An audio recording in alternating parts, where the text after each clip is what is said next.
દુનિયામાં મોટામાં મોટી કોઈ શક્તિ હોય તો એ અનાશક્તિ છે. અનાશક્તિ જેથી કોઈ મોટું શક્તિ છે જ નહીં. અનાશક્તિ મોટામાં મોટી શક્તિ. માણસમાં રહેલી શક્તિ જ્યારે અનાશક્તિ થઈ જાય ત્યારે ભક્તિમાં ડ્રાઈવર થઈ જાય. કાંઈ જોતું નથી. ઈશ્વર સિવાય, ઈષ્ટ સિવાય, માલિક સિવાય दूजो नहीं. हूँ as no second thought at all. मेरे तो गिरधर गोपाल दूसरा न कोई. મને મારો રામજી ભાવે, બીજું મારી નજરે ના આવે. જ્યારે એવી વૃત્તિ થઈ જાય, એ સ્ત્રીઓ યા પુરુષો, આપણી પાસે આંખમાં જોવાની શક્તિ છે, કાનમાં સાંભળવાની શક્તિ છે, હાથમાં કર્મ કરવાની શક્તિ છે, પગમાં ચાલવાની શક્તિ. આપણે શક્તિનો સ્ત્રોત છીએ, આપણે શક્તિનો પુંજ છીએ, પણ આપણી શક્તિ બધી આસક્તિમાં ખર્ચાય છે. પગ જાય જ્યારે ત્યારે આસક્તિ માટે પગ જાય છે, હાથ કામ કરે ત્યારે આસક્તિ માટે કામ કરે છે, આંખ જોવે ત્યારે આસક્તિ પૂર્તિ કરવા માટે.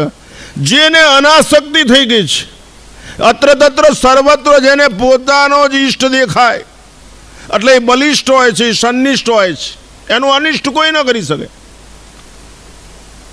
એવી અનાસક્તિ જેના ચિત્તમાં સ્થિર થઈ જાય, આકૃતિ ગમે એટલી હોય વિચિત્ર,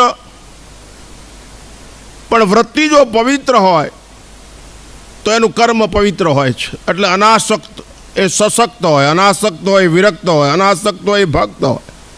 અનાસક્ત છે એ સ્થિર હોય, એનામાં વિવેકની પ્રધાનતા હોય, એ કોઈથી ડરે જ નહીં, કાળથી ન બીવે, એને કાળની બીક ન લાગે, કોઈની પાસે ભીખ ન માગે. શીખ એનું આચરણ આપતું, એને બોલવાની જરૂર જ નહીં, એનું આચરણ શીખ આપે આપણને, એટલે સમજણ આપે. સગવડના ભિખારીઓએ આપઘાત કરીને મરી જવાની જરૂર છે. આ દેશ સિર્ફ સમજણનો દેશ છે. આ મારી બા છે, આ મારા બાપુ છે, આ મારું રાષ્ટ્ર છે, આ મારો ભાઈ છે. મંદિરમાં લાખ રૂપિયા જમાવટ કરાવતા પહેલાં તમારો ભાઈ જો દેણું કરીને ઝેર પી જતો હોય ને તો પહેલાં લાખ રૂપિયા એને ભરી દેવાય. એનું નામ ધર્મ કહેવામાં આવે. બાપુ, આવી સમજણ આપવામાં સાધુઓને ઘા વાગે છે. એને પૈસાથી ખીચા. બેંક બેલેન્સની એસી દેસી માઇન્ડ બેલેન્સ હોય એટલે મુશ્કેલી ચાળો ન કરે. બીજી વાર કહું, જેની પાસે માઇન્ડ બેલેન્સ છે, નરસિંહ પાસે માઇન્ડ બેલેન્સ, સબરી પાસે માઇન્ડ બેલેન્સ, રામ સિવાય બીજું કંઈ ખપે જ નહીં. રાષ્ટ્ર સિવાય ચંદ્રશેખર આઝાદ, વીર ભગત, જેની પાસે એક સદગુણ આત્મસાત થઈ ગયો, આપ ફાડીને બારો નીકળી ગયો. ગીતાના 16મા અધ્યાયની અંદર 26 દેવી સદગુણો ભગવાને વર્ણવ્યા છે. અર્જુનને કીધું અભયમ સત્વ સંસુદ્ધિર જ્ઞાન યોગ વ્યવસ્થિતમ દાનમ દમશ્ચ યજ્ઞ સ્વાધ્યાય સબાર્જમ. એક સદગુણ આપ ફાડીને બારો નીકળી જાય. સત્ય નીકળી ગયું હરિશ્ચંદ્ર પાસેથી, દાતારી નીકળી ગઈ કર્ણ પાસે. એક સદગુણ આપ ફાડીને બારો નીકળી જાય, ઈશ્વર ગુલામ થઈ જાય, પાછળ દોડે. મને એસો નિર્મલ ભયો જૈસો ગંગા નીર, પીછે પીછે હરી ફિરે કહત કબીર કબીર. આટલી નિર્મળતા, આવું ઓજસપૂર્ણ જીવન. જે સ્થિર છે ને એ કથિરને હીર કરી શકે. આ સોનલ સ્થિર છે એટલે એ કથિરને હીર કરી શકે. જેના ચિત્તમાં વિશ્વ આખાનું હિત સમાયેલું છે, જે બધાનું ભલું ઈચ્છે છે અને થાય એટલાનું કરે છે. ફરી વાર કહું, જે બધાનું ભલું, આ દેશ બધાનું ભલું કરવા વાળો દેશ છે. અહીં કૂતરાના રોટલા નખાય છે, અહીં પક્ષીઓ માટે પાણીના કુંડા બંધાય છે, અહીં ચબૂતરા છે, અહીંયા પોઝિટિવ એટીટ્યુડ છે, અહીં હકારાત્મક વચન, હકારાત્મક વિચારધારા જે હોય ને હળવાશ હોય, અને નકારાત્મક વિચારધારા હોય ને હલકાપણું હોય. હળવું અને હલકાપણું એમાં ફેર છે. દૂધની મલાઈ ગરમ દૂધ કરો પછી એને ચેક ન ચડાવવો પડે, એની ગુણવત્તાના કારણે ઉપર આવતી રહે, સદગુણ અને સદાચારને કારણે ઉપર આવતી રહે. એમ સોનલાઈની તમે જય બોલો એટલી સોનલાઈનું કલ્યાણ નહીં થઈ જાય. સોનલાઈએ પોતાના સ્વરૂપમાં વૃત્તિ લીન કરી દીધી છે એટલે એનું કલ્યાણ સહજ છે. તમે માનો કે ન માનો, અપૂર્ણ ચેતન સમાધિ છે. સમાધિ જ્યાં પરિપક્વ અવસ્થા, અવાજ ન હોય.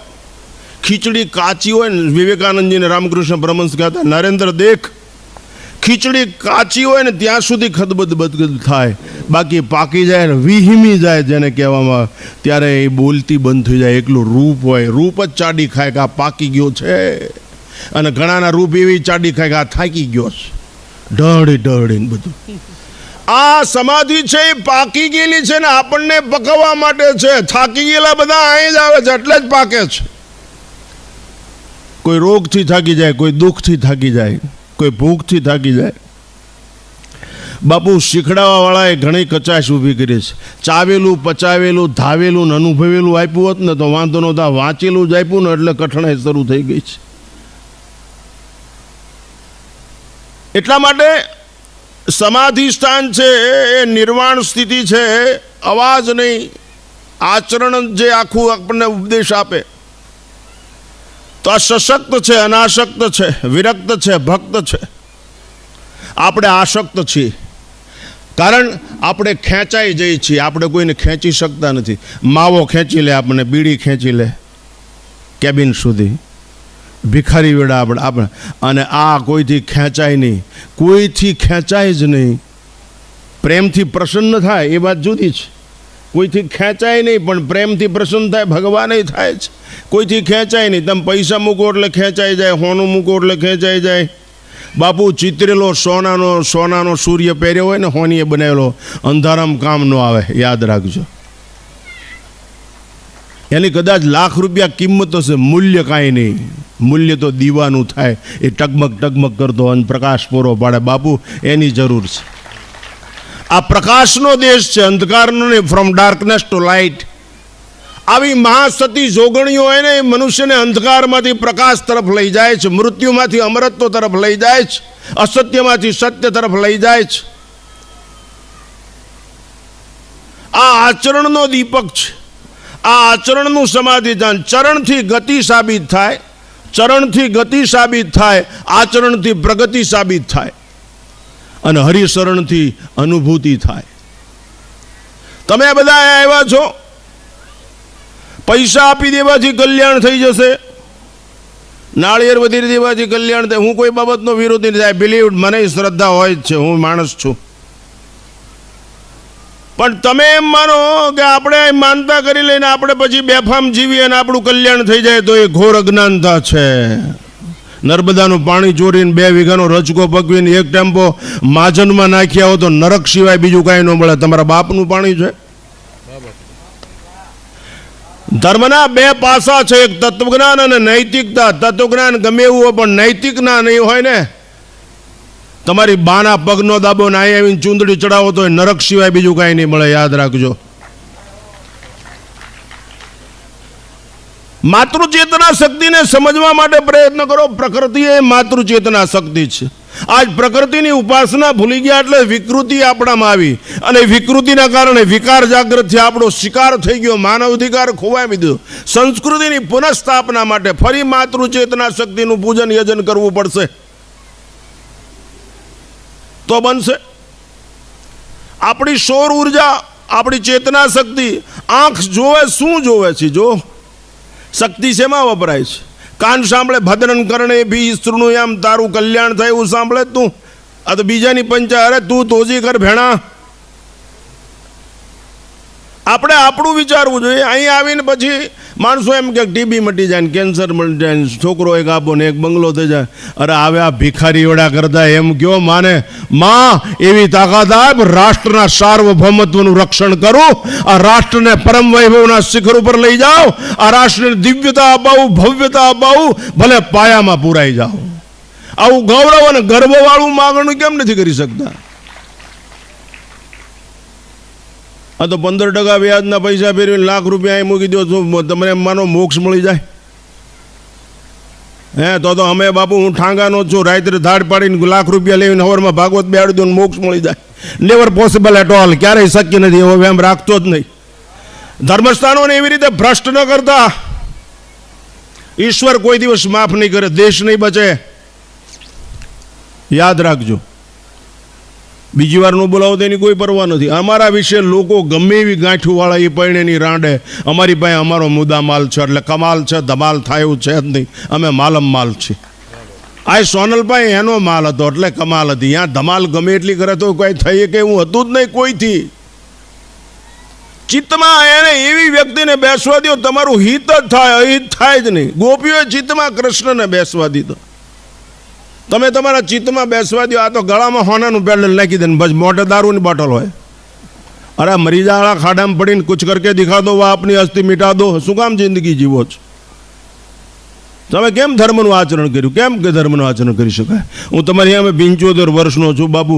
અમે પાણીપુરી, ભૂંગળા, પાઉંભાજી ખાધા હોય ને તો અમારા મા બાપમાં ફેર હોય કોઈ દિવસ. અમે ખાવામાં ભૂલ કરતા નથી. આવી જાઓ, અમારામાં કાંઈ ધંધો જ ન કરવો પડે. જીએસટીના ફોર્મની એસી તેસી કાંઈ ભરવું જ ન પડે. નો લોસ, ટોટલ પ્રોફિટ, બધો નફો જ. આવી જાઓ. અને બાપુ ખેતર વાડી કાંઈ ન હોય. અમારે વિક્રમભાઈ પાસે માનો ને આલિકભાઈ પાસે ઘણી જમીન ને બધું હતું, આપે. અમારે કાંઈ નહીં તો બાપુ. અને 20 લાખ રૂપિયાની ગાડી. હું જ્યાં મહંત છું ને દરિયા કિનારે, અહીંયા 10 લાખ રૂપિયાનું ચિલ્લર પેટીમાં આવે છે. 10 લાખ. અત્યારે દિલ્હી સુધી કોઈ બોલે એવું નથી. Namo is my dear friend. 10 lakh રૂપિયાનું ચિલ્લર આવે છે.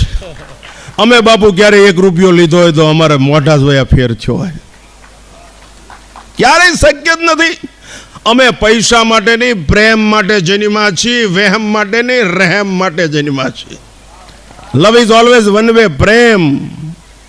તમને તમારી શેરીનું કૂતરું ઓળખે તો ખાડામાં પડીને મરી જાવ. હાલા તમને પ્રેમ શું કહેવાય ખબર જ નથી. હાલા 4 આંગળનો રૂમાલ તમારો મોઢું સાફ કરીએ કે તમે ઊભા થાવ ત્યાં કચરો કેટલો હોય? બીડીયું, ઠોઠાન, બાકસની દિવાળીઓ. તમે શું કરો છો? સોનાલાયની પવિત્રતા, એનો દિવ્ય સંદેશ, એનું જીવન ચરિત્ર આત્મસાત કરો. તમારું કલ્યાણ થઈ જાય. અંધકાર તમારો ચાળો ન કરે. આસક્તિ તમારો ચાળો ન કરે. આસક્તિ એટલે ઇન્દ્રિયો દ્વારા વિષયો ભોગવવા, મન દ્વારા મોહના વસ્તુની લાલચમાં ફસાવવી આસક્તિ કહેવાય. અને આવેલી વસ્તુ બીજાને આપી દેવી. કોકે મૂક્યો કે આપી દો, આપી દો, આપી દો, આપી દો. એ